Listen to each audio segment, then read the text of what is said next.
स्त्रियांच्या नेतृत्व गुणाची क्षमता वाढवणं हे आमचं खरंच कार्यच आहे.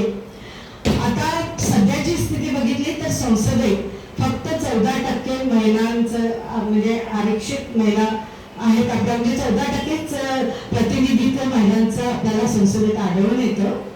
33% मिळणार ही खरंच खूप स्वागतार्ह गोष्ट आहे. आणि ती आता जे आजपासून स्पेशल अधिवेशन सुरू झालं आहे त्याच्यानंतर 3 दिवसांनी आपण बघूया त्याच्यात काय होईल. 50 वर्षात स्त्री शिक्षण आणि सामाजिक राजकीय सहभाग स्त्रियांचा, याच्यामुळे स्त्रियांमध्ये नेतृत्व शक्ती वाढीस लागलेलीच आहे.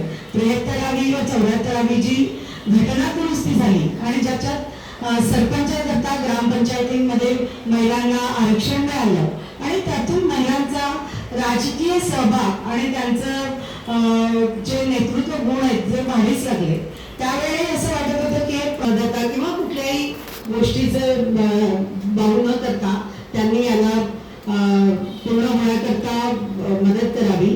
कारण 30 वर्षापासूनची ही प्रलंबित मागणी आहे. 1996 मध्ये पहिल्यांदा याचे झालं तर आज आता आपण 2026 मध्ये आहे. आता जर हे मिळालं नाही झालं नाही तर महिलांना केव्हा अधिकार मिळणार. त्यामुळे आपण त्यांना सुद्धा आवाहन करूया की सर्व राजकीय पक्षांनी एकत्र येऊन या अधिनियमाचं स्वागत करावं आणि ते येईल या दृष्टीने प्रयत्न करावा. जे तिथलं जे गणित असतं ते आपण काही सांगू शकत नाही. म्हणजे विरोध दर्शवल्यानंतर सुद्धा कधी आपण बघितलं की बिल पारित होऊ शकतं. त्यामुळे ते गणित आम्हाला राजकीय गोष्टी त्याच्या मी काही त्याच्यावर बोलणार नाही, पण ते उद्या 4 वाजता मतदान झाल्यानंतर आपण बघूया आणि ते व्हावं अशी आमची मनापासून इच्छा आहे. विरोध आहे, काही जणांच्या मनात भीती आहे, कारण एकूण स्त्रियांचं प्रमाण आणि ह्या ज्या सगळ्या विविध घटक आहेत त्यांना कसं आरक्षण मिळणार याची एक कुठेतरी भीती काही लोकांच्या मनात आहे. ते समाज माध्यमामध्ये व्यक्त होते आहेत. पण मला असं वाटतं अशी भीती घालण्याचं काही कारण नाही. कारण जेव्हा 96 साली तेव्हा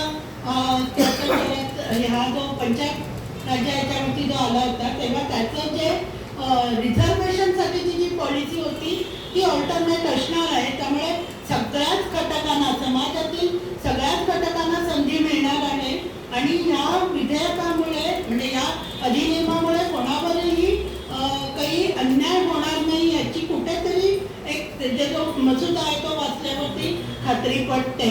त्यामुळे हा जो विरोध आहे त्यांना तो मावळेल आणि हे व्यवस्थित पास होईल असं वाटतं. वाढणार आहे म्हणजे एकूण खासदार वाढल्यामुळे खासदारांचे जे निधी आहेत तेही वाढणार आहे. म्हणजे 15,000 कोटी हे जे वाढणार आहेत त्यातला बराचसा भाग हा त्या खासदारांना आपल्या मतदारसंघातल्या विकास कामासाठी मिळणार आहे. त्यामुळे केवळ आपलं बजेट वाढेल, आपले खर्च वाढतील, संख्या वाढेल खासदारांची.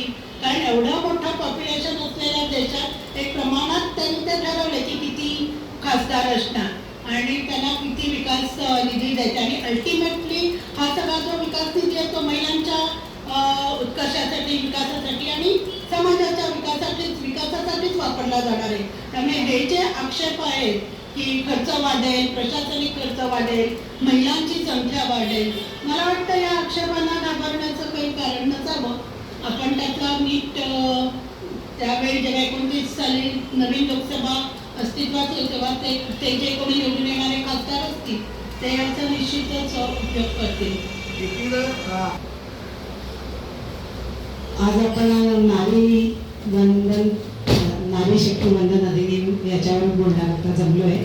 खरं तर कुठेही महिलांवर अत्याचार झाला तर त्याचा निषेधच आहे आणि जे जे विधेयक काढले जातात सरकारकडनं, म्हणजे आतापर्यंत जितके सरकार आणले त्यांनी सगळे विधेयक जे जे काही आणले असतील ते सगळेच विधेयक महिलांच्या सुरक्षिततेकरता किंवा त्यांचं चांगलं व्हावं याच्याकरताच आणलेले असतात विधेयक. त्यामुळे शक्ती विधेयक सुद्धा चांगलंच आहे असं म्हणायला हरकत नाही. आणि आज आपण ज्या विषयावर बोलणार आहोत मला वाटतं त्याच्यावर आपण बोलूया.